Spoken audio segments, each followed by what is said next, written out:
Antioquia la más educada. Gobernación de Antioquia.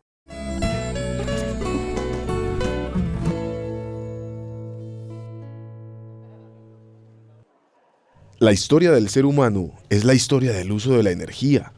Sin energía no hay movimiento, y con cada época, las sociedades han usado diversas formas de energía para avanzar por los caminos del tiempo. Con el descubrimiento y dominio del fuego, la humanidad pasó de la oscuridad a la luz. Este fue el comienzo de una etapa de cambios en la vida cotidiana y podría decirse, el primer paso consciente del humano para buscar, hallar y usar diferentes tipos de energía asociados a sus necesidades. Las sociedades modernas requieren de grandes cantidades de energía para su existencia. La industria, el transporte y la vida doméstica obligan a pensar en grandes proyectos para producirla. La electricidad es la mejor alternativa, puesto que no existe una más limpia, menos contaminante y que se pueda producir en grandes cantidades.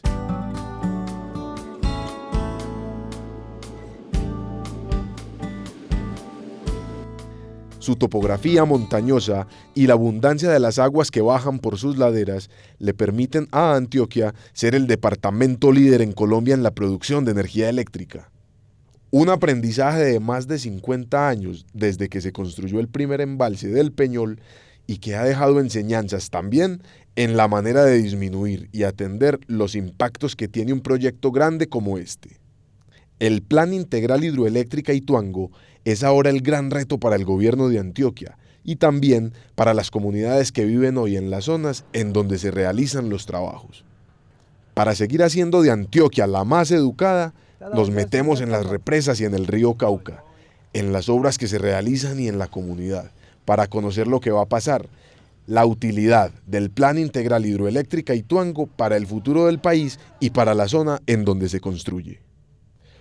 Un futuro que todos esperan poderoso, así como los 2.400 megavatios de energía que producirá la central hidroeléctrica.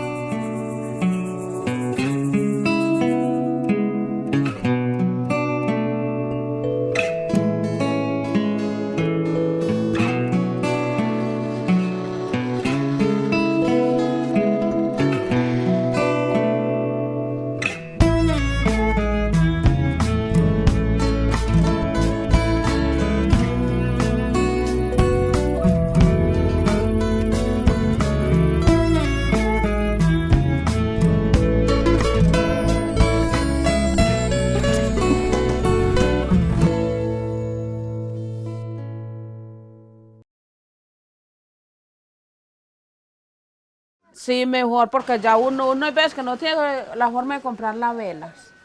En cambio así, ya uno no sufre que velas no hay, entonces tiene la luz para alumbrar. O que se le acabaron. O que a veces que también le acaban a uno, porque el viento también se las lleva muy rápido, se acaban más rápido. 500. Entonces siempre es mejor la luz nunca, el viento no la apaga ni nada. La llegada de la energía eléctrica cambia la vida en cualquier lugar. Cuando eso, que no había luz, permanecer con la candelera y la vela debajo de la almohada para tenerla ahí lista cuando uno se fuera a levantar. Porque uno entre los oscuro para buscar velas y candelas no encontraba nada. Aunque se conserva el uso de algunas formas tradicionales de la energía. Pues a mí me gusta más cocinar con fogón de leña porque calienta más que esos otros fogones. Y las ollas hirven más rápido. Y el gas, eso se lo lleva el viento y eso no hirve ligero. En cambio las leñas hirven las cosas rápido. De 6 a 6:30 de la tarde, estreno. Entonces lo más que le tocaba era a los mayores y a la mamá levantarse a encender, como le toca casi a la mayoría de los campesinos, a encender el fogón, todas esas cosas que ya siempre es más dificultoso con sus velitas, con su petróleo a encender la candela, que le toca a la mayoría de los campesinos ahora siempre, ¿cierto? Claro que por aquí en Ituango ya siempre hay muchas veredas con mucha luz, que se benefician de la luz, se benefician del gas algunos, pero sí hay muchas veredas ya que tienen su luz y ya la vida es más fácil para ellos. Pasar de la oscuridad a la luz resulta fácil y cómodo, pero para que pueda ocurrir esa especie de milagro de la vida diaria llamado energía eléctrica, deben pasar y cambiar muchas cosas.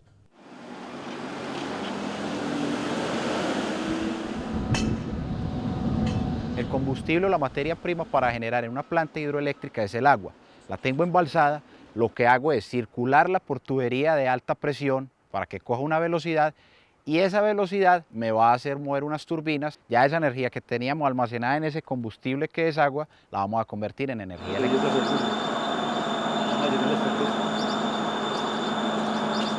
Esa es la zona de captación de la presa Porce II.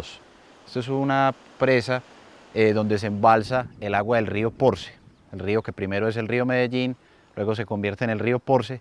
Se embalsa, este embalse tiene un volumen de 234 millones de metros cúbicos aproximadamente, de los cuales 82 millones de metros cúbicos son utilizados para la generación en la casa de máquinas Porce II. Por encima está la apariencia, la imponencia de la estructura y de las aguas contenidas. Pero la energía eléctrica viene de otro mundo, el mundo subterráneo. La captación es el tope de un embalse, la cola del embalse, ¿sí? El muro y la terminación del embalse, donde utilizamos el agua para llevarla a través de tubería de conducción hacia las casas de máquinas y generar en las plantas, los cuales aportan 405 megavatios en su capacidad total en 3 máquinas en Porce II a través de un túnel de conducción que va desde esta zona hacia casa de máquinas.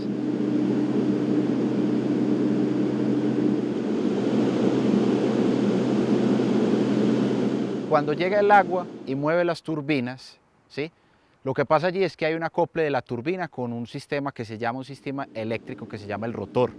Ese rotor gira y gira dentro de un estator. El estator es otro componente del generador que previamente está alimentado con una energía continua, ¿sí? Esa energía continua ante el giro de ese rotor, y eso es lo que llamamos el principio de funcionamiento electromagnético, ante el giro de ese rotor me produce energía alterna. Sale y a través de transformadores la elevo en nivel de tensión y la llevo por las líneas de transmisión, las que comúnmente vemos en las torres por las carreteras y las que llegan a las ciudades. Cuando yo saco la energía la tengo que, el mismo paquete, digámoslo así, de energía, que es con lo que yo voy a trabajar, lo que voy a consumir, lo llevo a un nivel de tensión. En este caso en los generadores genero a 13.800 voltios comúnmente, la elevo por un transformador a 230.000, a 115.000. En el caso de Porce II, la llevamos a 230.000 voltios, llevamos todos esos paquetes de energía por medio de líneas de transmisión que están a 230.000 voltios, las llevamos hacia subestaciones. Transportar energía también tiene su ciencia. ¿Por qué esto? Porque para transmitir tengo que llevarla en alto voltaje. Cuando llego a las subestaciones, por decir algo, en las subestaciones de Medellín, en Barbosa, hacia donde van las líneas de transmisión, en particular de esta planta de Porce II, allí empiezo a hacer el proceso inverso. Empiezo ese mismo paquete de energía a bajarlo de niveles de tensión. Lo llevo a niveles de tensión tal que cuando me llega a mi residencia llega en 220 o en 110 voltios. Energía que ya es común para los equipos que usamos normalmente, electrodomésticos y equipos de uso cotidiano. La energía eléctrica no se puede almacenar. Cuando se produce hay que distribuirla de inmediato. Por eso se represa el agua, que solo se libera cuando se va a producir la energía. La energía sí la almaceno, pero en forma de agua. Sé que el agua la puedo tener contenida en este embalse, pero como energía eléctrica la tengo, cuando la genero, ahí mismo tengo que producirla, o sea, generarla y transmitirla. Una de las formas más amigables que ha encontrado el hombre para generar energía es por medio de centrales hidroeléctricas. Un proyecto de estos y trabajando el recurso hídrico es un proyecto que lógicamente conlleva un impacto ambiental y social, pero es aminorado comparado con otras energías, ¿sí? Comparado con energía nuclear, con otro tipo de energías, porque finalmente el recurso es agua.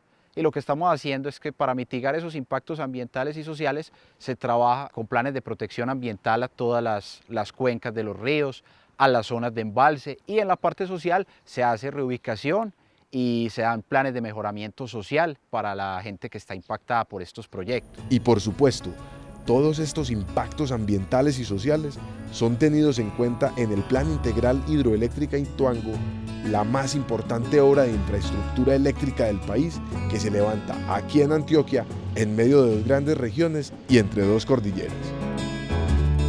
Algo como este proyecto no se piensa de la noche a la mañana.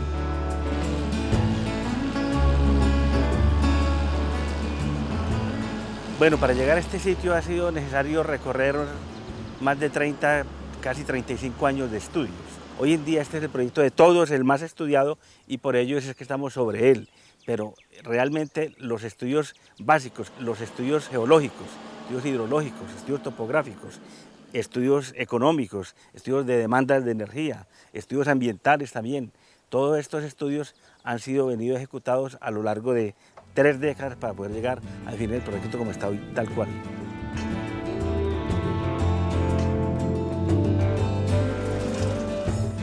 El proyecto hidroeléctrico de Ituango aprovecha las aguas del río Cauca en un sitio estratégico por sus características físicas. Es el sitio donde el río Cauca se encuentra con el río Ituango y de ahí el nombre del proyecto. Las características de este sitio son las siguientes. Topográficamente, el río desarrolla a lo largo de la historia, ha excavado un cañón muy profundo, de más de 200 metros de profundidad, que permite, por la pendiente de esos cañones, hacer un cierre topográfico del río. La segunda condición, una condición hidrológica. El caudal del río ha sido estudiado por más de 30 años, desde la Virginia hasta Caucasia, y estamos seguros que el río en este sitio tiene un caudal del orden de 1000 metros cúbicos por segundo. Y con ese caudal, las condiciones geológicas, estas dos cordilleras, tanto la cordillera occidental a la izquierda como la cordillera central a la derecha, tienen en el sitio unas rocas que hemos llamado los geólogos rocas metamórficas, rocas de altísima resistencia que nos permiten hacer excavaciones subterráneas de túneles con mucha certeza, con un alto grado de confiabilidad. Entonces consideramos que el proyecto en el sitio reúne estas condiciones óptimas. Para un proyecto como este se necesita mucho más de lo que la gente cree. Bueno, para poder desarrollar un proyecto es necesario hacer un montón de actividades de ingeniería previas. En este momento, por ejemplo, estamos terminando la infraestructura, que consiste en carreteras de acceso a los sitios de obra y campamentos para instalar a los trabajadores, contratistas, ingenieros y demás. Adicionalmente necesitamos subestaciones con energía para construir el proyecto. El proyecto en este momento está en esa etapa, terminando, digamos, lo que es la infraestructura, carreteras, campamentos, energía para construcción. ¿Qué sigue? Hay que desviar el río. Es un contrato que también está en ejecución y esperamos terminarlo este año. Se construirán, o se están construyendo 2 túneles de un kilómetro de longitud, de 14 por 14 metros de diámetro o de sección, y por allí desviamos el río.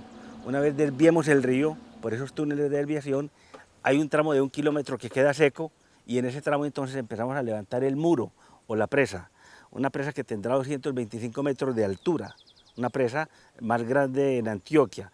Una vez construyamos la presa, se puede cerrar el embalse para ya empezar la generación. Pero en paralelo con la construcción de la presa se hacen las obras subterráneas, que son las cavernas con los túneles donde quedarán alojadas las máquinas que generan la energía. Entonces prácticamente una vez desviado el río, se puede arrancar en paralelo con la construcción de la presa y las excavaciones subterráneas donde van las máquinas. Si usted ve, por ejemplo, el Peñol tiene 2 torres de captación y por cada torre entra el agua para 8 turbinas, 4 y 4. Si usted ve, por ejemplo, Porce 2 tiene una torre de captación adosada a la presa y por ahí entra el agua para todas las máquinas. Aquí son 8 captaciones, es prácticamente una captación por turbina, una captación por máquina, un túnel por máquina, porque el proyecto es de tal magnitud que el diseño de ingeniería exigió que, bueno, así fuera resuelto el problema. Es una captación, pero las captaciones no se van a ver como torres emergentes, sino que son captaciones que quedan sumergidas bajo el embalse.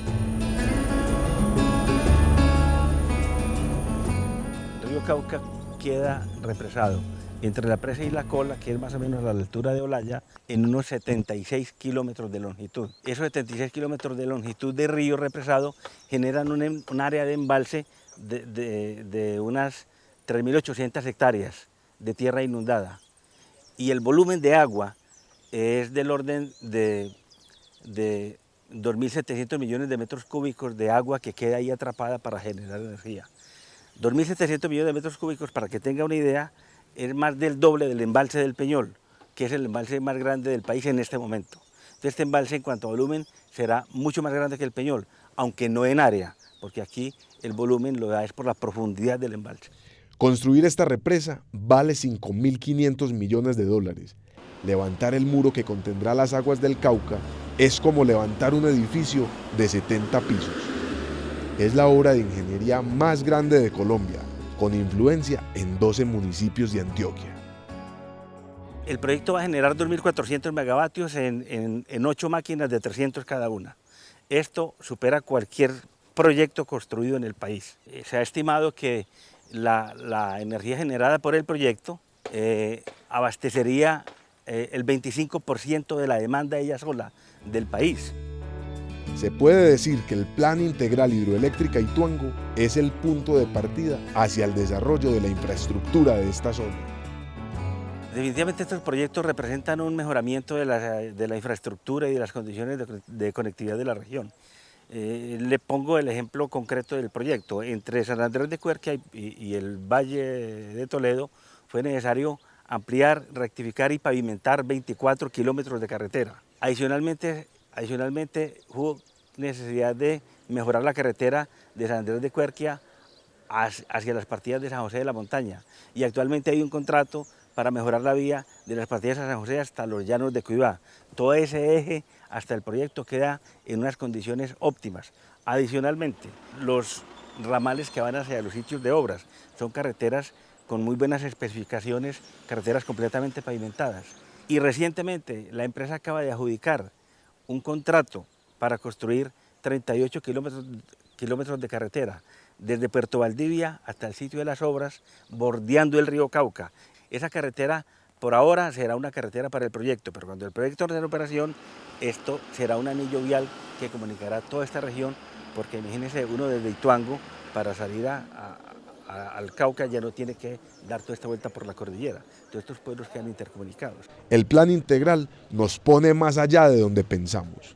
De hecho, Antioquia se destaca como un departamento líder en generación en el país, y con este proyecto sí se consolida como el proyecto, como el departamento líder en esta materia. Ahora, a nivel para poner un ejemplo, a nivel de Centroamérica, en Centroamérica no hay ni siquiera aproximaciones de lo que es Colombia en cuanto a generación de energía.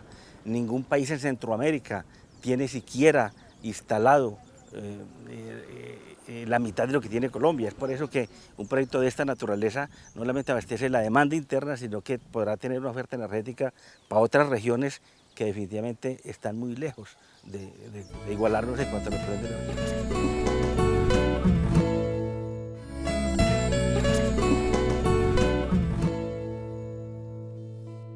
Hidroituango es la obra de infraestructura más grande de Colombia, un megaproyecto del que se espera garantice el suministro de energía eléctrica a futuro y que sirva de palanca para empujar el desarrollo en el norte lejano y occidente de Antioquia. Pero embalsar 2.800 millones de metros cúbicos de agua no es sencillo, no solo por su tamaño, sino por los impactos que genera en el área de construcción. Y esos impactos los tenemos considerados en el impacto al medio físico, entendiendo que ese impacto es a las aguas, a las montañas, a la topografía, al suelo, y los impactos al medio biótico, que son los impactos que se hacen a la flora y a la fauna, y los impactos sociales, que son a todas las actividades del ser humano. A Darío Ortiz, aunque es minero, le dicen limonada. En su casa, el líquido nunca falta para los visitantes, que aumentaron desde que se iniciaron los trabajos de la represa. 25 años boleando en el río. La comida lo que tengo es por el río. Porque Ordalía usted no consigue nada, señor. Usted Ordalía no hace nada. Lo único que tengo es por el río, gracias por lo que le ha sacado al río. Y después que le digo una cosa, el río nunca tiene precio, señor. Desde su patio puede verse el puente de Pescadero, que queda, al igual que su casa, en el perímetro del proyecto. Hombre, viendo bien, muy bueno, sí. Pero para uno ya no le sirve. Muy rico, pues verá esto lleno de agua y pero se da para pescado, pero uno ya no es capaz de... Dice que va a mirar, ¿de dónde va a mirar usted si hubiera el río? Ya nos van a caer del río, ¿qué vamos a hacer? Ya tenemos que relacionarnos para irnos para otra parte a no lunguear, porque no vuelvo a lunguear más. Me meto para otra parte y me toca con lo que me van a dar, con eso soy capaz de sobrevivir. Pues ¿para dónde me voy allá pues? ¿Para dónde vamos a echar?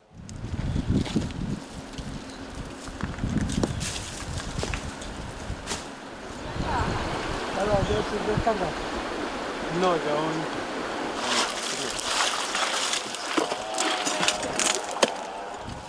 Cancún en el río siempre le va muy bien. En cambio si crees ese río con las represas ya uno para irse a trabajar como al monte que no te enseña por allá a arrancar hierba ya. O decir que uno va a joder con café, uno nunca sabe de eso, nada de café.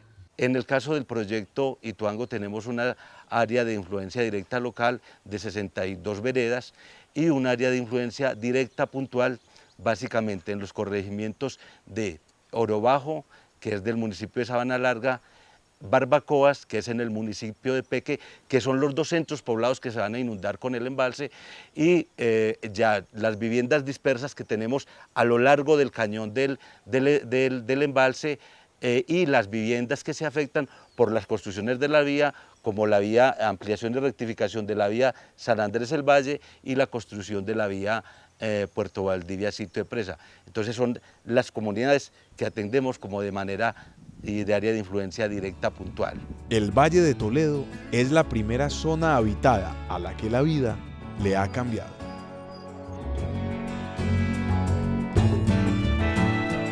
Físicamente todo cambió. Aquí no se veían esos edificios que hay ahora. Todo lo que ustedes ven en playa, eso era unas zonas verdes y ya no, ya pura arena, pura tierra es lo único que vemos. Con los árboles frutales, aquí si no los traemos de Medellín, nos toca, y nosotros aquí nunca comprábamos lo que era un aguacate, una fruta, entonces el valle se transformó totalmente. Por ejemplo, la entrada, digamos, a las playas de los ríos, del río Cauca, el río San Andrés, esa era parte de la cultura de nosotros, ir a bañarnos, muchos a minear, de la minería, otros a pescar, y ya en este momento todo eso, por donde ustedes pasan, es propiedad privada, prohibido el paso, entonces mira que ya nosotros nos vamos sintiendo acorralados. Nosotros éramos un caserío pasible, éramos de pocos habitantes, éramos una población totalmente de escasos, por ahí 170, 180 habitantes. Las familias éramos de 40, 45 familias. Y, ¿sí me entiende? Y donde nosotros solos, como pudiéramos, íbamos sobreviviendo a las problemáticas que se nos iba viniendo. Particularmente entonces en el Valle, que es donde está concentrado ahora la actividad y donde últimamente hemos tenido como algunos conflictos de opinión y algunos conflictos como de inconformismo por parte de las comunidades. En el Valle identificamos los impactos que se iban a tener, se constituyó un comité de seguimiento a los impactos por presión migratoria y se determinaron 10 proyectos para desarrollar en el Valle. Estos proyectos traen impactos positivos y traen impactos negativos, obviamente. La esencia de los planes de manejo, la esencia es potenciar esos impactos negativos. Es por ello que dentro de las personas que se les desarraiga su actividad económica, por ejemplo el caso de los mineros, de las poblaciones de Oro Bajo y Barbacoas, que se desarraigan completamente de su territorio, es que tenemos que generarle nuevas alternativas económicas, nuevas alternativas productivas. Esa parte, ese aspecto cultural de arraigo, se potencia en el sentido que para unas nuevas y unas futuras generaciones no va a estar sujeta su actividad a esas actividades que desarrollaban en torno al río, sino que se tienen que abrir nuevas expectativas y nuevas esperanzas de actividad y de sobrevivir económica, donde al cabo de los años van a ser ya un arraigo distinto a otras actividades. La historia, el camino difícil que apenas comienza para estas personas, ya es historia para quienes viven en Villanueva. corregimiento del municipio de Yolombó, en el nordeste de Antioquia.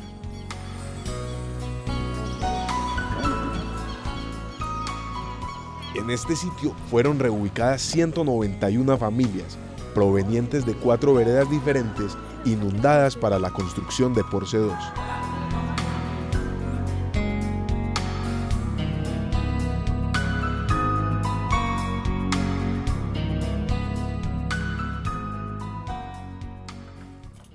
Francisco Macías era minero antes de la represa.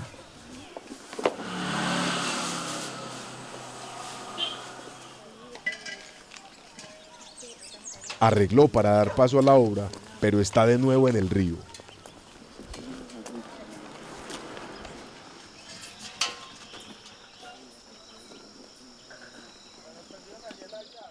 Hubo un tiempo que dejé y dejamos varios de por acá de la zona de ser mineros, por lo que cuando el proyecto Porce 2 que ya Empresas Públicas pues ya vino a ejecutar esa obra de Porce 2, entonces ya nosotros dejamos la minería por un tiempo, pero vimos de que no se podía dejar porque no hay una fuente de empleo por acá, a decir de que uno va a dejar la mina que todavía se sostiene uno con ella. Tocó volver al río a ver qué nos rebuscábamos ahí. ¿Tocó volver o usted el río lo llamó tanto que volvió? El río me llamó tanto que me volví porque no, o sea, para mí pues no he podido encontrar como otro trabajo aparte de la mina que sea pues rentable, de que uno vea que se sostiene o sobrevive con ella. El arreglo para la reubicación fue Casa Nueva, proyecto productivo para que tuvieran su propio pequeño negocio familiar, e indemnización minera para que no volvieran más al río, que sería embalsado. Un buen cambio para su vida fue el hecho de que PM le diera la posibilidad de esa tienda, ¿no? Para mí sí, hombre, porque en este momento la mina de todas maneras ya siempre está muy acabada por aquí, y el minero siempre tiene días fuertes, duros, que no sabe, que se levanta y no sabe para dónde va a coger. Más yo me levanto todos los días, me levanto a las 7:30 de la mañana y sé para dónde vengo, gracias a Dios nuestro Señor. Yo sé que me levanto y para dónde que vengo es para acá, venda o no venda. Es que es muy duro como sacarnos de nuestro territorio donde nosotros estábamos acostumbrados a defendernos sin ayuda de nadie, para traernos a un lugar que nos dieron casas muy lindas, sí. Casas bonitas, pero para mí eso no es mejoramiento de calidad de vida, es que calidad de vida abarca muchas cosas. Casas bonitas y nosotros sin empleo. Las pocas personas pasar de una cultura minera a administrar proyectos económicos, a manejar contabilidad, es muy complicado porque la mayoría de las personas son analfabetas que no saben leer ni escribir. Entonces, por muchas capacitaciones que nos hubieran dado, eso no es suficiente. La cultura del minero es trabaje y por la noche cambie su horito y gaste. Entonces, escoger un proyecto económico para personas que no sabían leer ni escribir y capacitaciones abundaron en su momento, pero es que eso no se aprende de la noche a la mañana.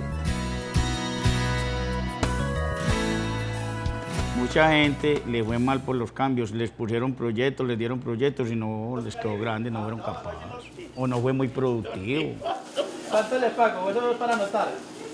Para anotarlo. Por lo menos les di un estudio mejor a mis hijos, que donde yo estaba no hubiera tenido tal vez esa posibilidad. En cambio aquí sí tuve esa oportunidad, les di bachiller a 2 y a 3, y pues hay uno que todavía, gracias a Dios, todavía está estudiando otra vez todavía.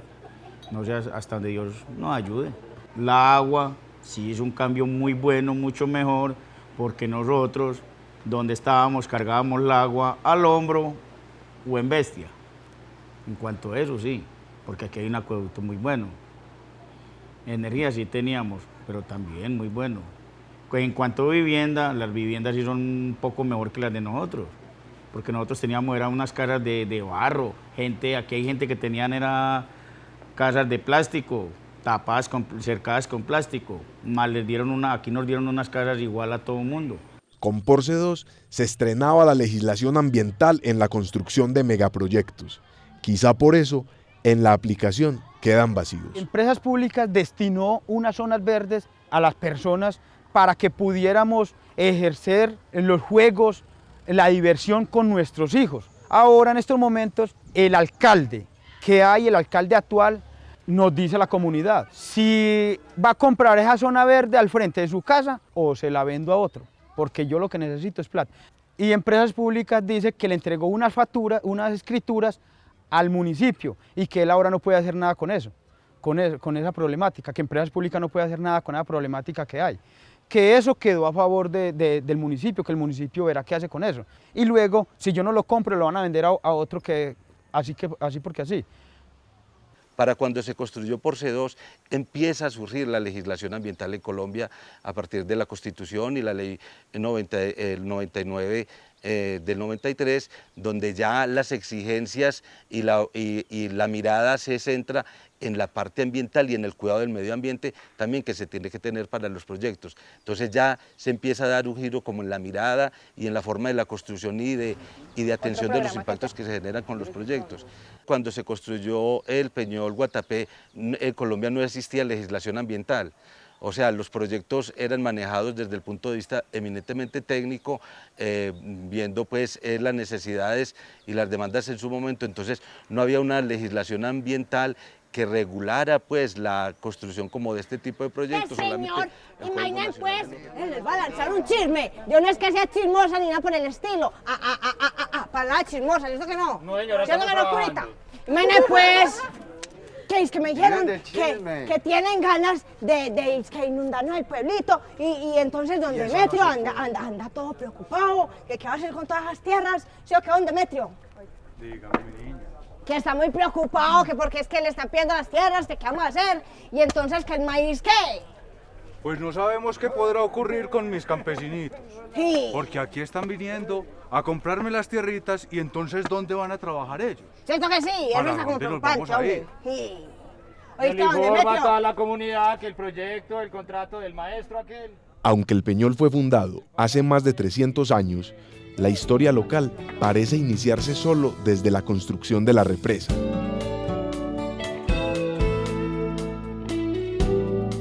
El pueblo viejo fue inundado para dar paso a la represa, y solo en tiempos de sequía puede verse alguna huella que ayude a reconstruir el pasado que quedó bajo las aguas. Me parece que el lugar donde está la cruz es referencia desde diferentes ángulos.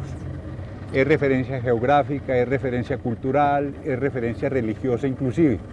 En este punto queda el presbiterio de la iglesia. Si giramos al lado izquierdo, encontramos la calle donde la iglesia llegaba con su presbiterio. Aquí estaríamos en la parte de atrás. Aquí estaríamos en la parte de atrás de la iglesia. Aquí estaba el presbiterio y hacia allá quedaban las naves y la torre respectiva. Esa era a grandes rasgos la configuración del templo. Alrededor del repito, pues quedaba la plaza principal. Más o menos en qué distancia, digamos, de la torre hacia allá quedaba la calle. De la torre más o menos hacia allá quedaban unos 35, 40 metros a mi derecha y otro tanto a la izquierda, tal vez un poco menos, ¿no? No era pues simétrica. Más o menos por aquí sería. Más o menos por aquí teníamos ya una de las partes del marco era cual había comercio y era más importante, en esta parte se desarrollaba el comercio especialmente de carnes los días domingos. El reto con el Plan Integral Hidroituango es garantizar que el proyecto sirva para el desarrollo del país y, por supuesto, para el progreso de la región.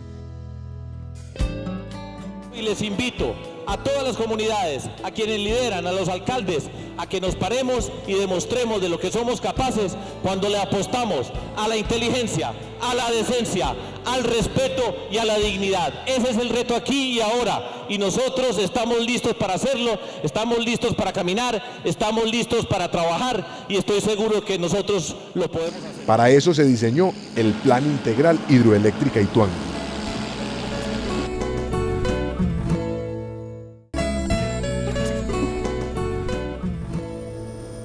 Hidroeléctrica Ituango es el proyecto de ingeniería más importante que tiene Colombia y la esperanza para atender desde ya las necesidades energéticas futuras del país.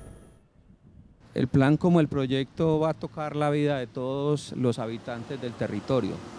y el beneficio de los habitantes se va a expresar en que van a haber mayores oportunidades de educación, van a tener mayor acceso a la salud, van a tener mayor posibilidades de comunicarse, van a tener mayores posibilidades de expresar lo que piensan, de opinar, de proponer lo que debe ser el futuro del territorio. Y ante todo van a ver un Estado comprometido en que los recursos que se tienen destinados para ejecutar el plan integral, todos y cada uno de ellos van a llegar al mismo territorio. Sin embargo, la comunidad ve la obra con desconfianza, pues teme que el desarrollo y la promesa de futuro que les hacen sea tan escurridiza como el agua. Seguro que tenemos que poner atención a las comunidades, seguro que hay muchas observaciones de las comunidades que son legítimas y nosotros tenemos que trabajar, tenemos que saber escuchar, tenemos que saber recoger, pero tenemos que construir. El financiamiento del plan proviene de varias bolsas. Una bolsa es lo que normalmente hace la gobernación, lo que tiene destinado en su plan de desarrollo, que son 30.000 millones de pesos anuales. Otra bolsa que viene de EPM, ¿cierto? EPM en el territorio tiene unos planes muy ambiciosos relacionados con la iluminación de la totalidad del territorio, con el acceso a los servicios de agua potable, de alcantarillado, que son planes que el EPM ha tenido y que está fortaleciendo en la zona. Están los recursos del proyecto, especialmente los relacionados con el plan de manejo ambiental, que son aproximadamente 140 millones de dólares, y los recursos adicionales que hemos denominado como recursos plus y que son básicamente recursos para inversión social, que ascienden a 100 millones de dólares. El plan integral se diseña teniendo en cuenta la realidad de los problemas del territorio. En el territorio podríamos decir que existen 6 tipos de problemas que son muy importantes. Ellos son, en primer lugar, una debilidad institucional, es decir, el Estado en este territorio ha sido débil, en muchos lugares ha sido prácticamente ausente. Y eso ha permitido que ese espacio que no ha cubierto el Estado lo cubran otros actores.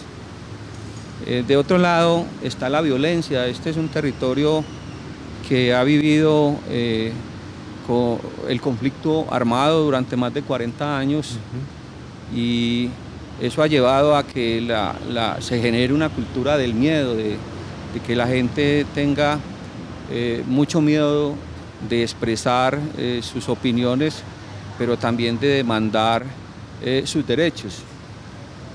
También existe un problema muy importante, muy grave de falta de conexión o de conectividad entre los municipios y entre las cabeceras y las veredas por una mala infraestructura vial. También existe un problema muy acentuado que son las desigualdades sociales. En este territorio existen unos indicadores sociales deprimentes, los niveles de pobreza son altísimos, la concentración de la tierra también es altísima, las oportunidades para que la gente acceda a los derechos sociales en términos del acceso a la salud, a la educación, a un ambiente sano, a ejercer sus derechos democráticos es muy precario, ¿cierto?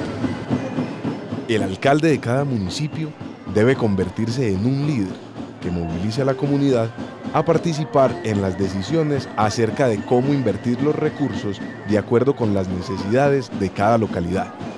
Tenemos unos proyectos que hemos identificado ya con los alcaldes, por conversaciones que hemos tenido con ellos y también por el estudio que hicimos de los planes de desarrollo municipal, como la carretera que conduce de San Andrés de Cuerque a Ituango, que tiene aproximadamente 12 kilómetros en un trayecto que no está pavimentado, que está en malas condiciones. Entonces lo vamos a organizar para que la totalidad de la vía que va de los llanos de Cuibá hasta Ituango quede en perfectas condiciones. Están otros proyectos también de mejoramiento de vial para Toledo, que va digamos de un sitio que se llama Matanzas a Toledo, y también está de Toledo a San José de la Montaña. tenemos proyectos también para que la comunicación de Briceño, entre el casco urbano de Briceño y los llanos de Cuibá, y hay una serie de proyectos viales que están priorizados con criterios de impacto regional. El plan integral contempla acciones para mitigar y atender los impactos ambientales y sociales que genera la construcción de la obra. De Oro Bajo tenemos 25 familias identificadas que serán sujeto de traslado y de Barbacoas serán 32 familias que tenemos identificadas. Mineros que han vivido en las partes altas de las montañas y que ocasionalmente bajan a minear o bajan al minear el río Cauca. Para ellos lo que les tenemos que hacer es una restitución de su actividad económica. Entonces, en la restitución de la actividad económica, además de hacerles un reconocimiento por la actividad que han venido desarrollando en el río Cauca, también tienen la alternativa de que a las personas que con arraigo en esta actividad se les genera unos nuevos proyectos productivos también enmarcados en esas líneas que le ofrece la empresa, pero que son voluntad de las personas y de los grupos familiares acceder a ellas. Desde el momento del inicio de las obras, los 12 municipios reciben impuestos de industria y comercio, y cuando entre en operación recibirán transferencias de las utilidades que genere la represa. Durante el periodo de la construcción, a los municipios se le están desarrollando una cantidad de impuestos que ya están siendo consignados a los municipios, y muy especialmente de pronto en los municipios donde se están desarrollando obras. Entonces tenemos a los municipios, las empresas que llegan a construcción les deben pagar impuestos de industria y comercio. La compra de predios genera un impuesto predial compensatorio y unos impuestos adicionales o impuestos especiales que también tiene la ley 56 del 81.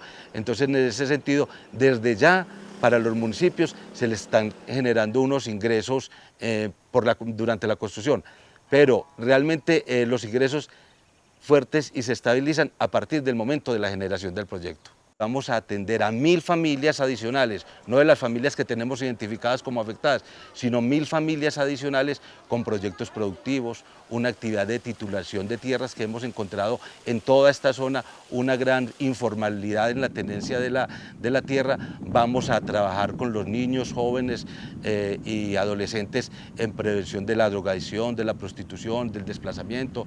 Entonces tenemos una línea por ese lado. Vamos a estar con el programa Aldeas, con el programa Antioquia Iluminada, con la Fundación EPM vamos a estar llevando agua potable para todos los centros educativos rurales, con un programa que se llama Educación para el Agua y Agua para la Educación. Aquí en esta región hemos visto el peso muchas veces de la política corrupta, de la mano de esos que llegan a ofrecer y ofrecer y ofrecer, se meten los recursos públicos al bolsillo, después sacan unas migajas que reparten inteligentemente en cada elección, y el pueblo humilde arrodillado con la mano extendida se tiene que quedar arrodillado para las próximas elecciones a ver qué otro pedacito dan. Y por supuesto nunca va a llegar el desarrollo, porque el desarrollo está en el bolsillo de los corruptos que reparten inteligentemente migajitas para someter a los más humildes. Estamos llegando en una situación nueva y única, en el marco de un proyecto como es el proyecto de Hidroituango. Estamos llegando con una cantidad de recursos, llegamos a trabajar de manera conjunta, lo que nunca se había hecho, Alcaldía de Medellín, EPM, IDEA, Departamento de Antioquia, y llegamos al territorio para construir una nueva forma de vida, para construir un desarrollo diferente a lo que teníamos. El Plan Integral Hidroituango es una oportunidad única para el Estado de corregir lo que se ha hecho mal con la comunidad en otros lugares con proyectos similares. No es que nos obligan, sino que también es nuestra responsabilidad que a esas personas que están afectadas por el proyecto, que serán afectados por el proyecto, es propiciarle unas mejores condiciones de vida. No es como se señala de pagarles algo y hasta luego, no. Nuestro compromiso, esas personas que están afectadas, es hacerle un seguimiento, una continuidad con ellos, y realmente lo que espera la empresa es potenciar estas comunidades, es llevarles desarrollo, es mejores condiciones de vida, es acercarlos un poco porque han sido comunidades muy distantes, han sido comunidades sin presencia del Estado, sin presencia de la institucionalidad. El Plan Integral Hidroeléctrica Ituango transformará definitivamente la geografía y la cultura del norte lejano y del occidente de Antioquia. 12 municipios de estas regiones serán impactadas por el megaproyecto. Comienza una nueva vida. El Plan Integral Hidroeléctrica Ituango contempla la reubicación de las personas que viven o trabajan a lo largo de los 75 kilómetros del embalse y la apertura de ofertas de empleo diferentes a las tradicionales. Por fuera de los impuestos de industria y comercio y las transferencias, los municipios dispondrán de $100 millones para inversión en sus territorios. El cambio ya se ve reflejado en los kilómetros de vías pavimentadas que han acercado a la región con el centro del departamento y que junto con las que se proyectan permitirán el flujo de personas y mercancías hacia afuera y hacia adentro del territorio. Un megaproyecto que impacta de muchas maneras la vida de miles de personas y del que se espera cambie definitivamente el futuro de los habitantes.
Antioquia la más educada.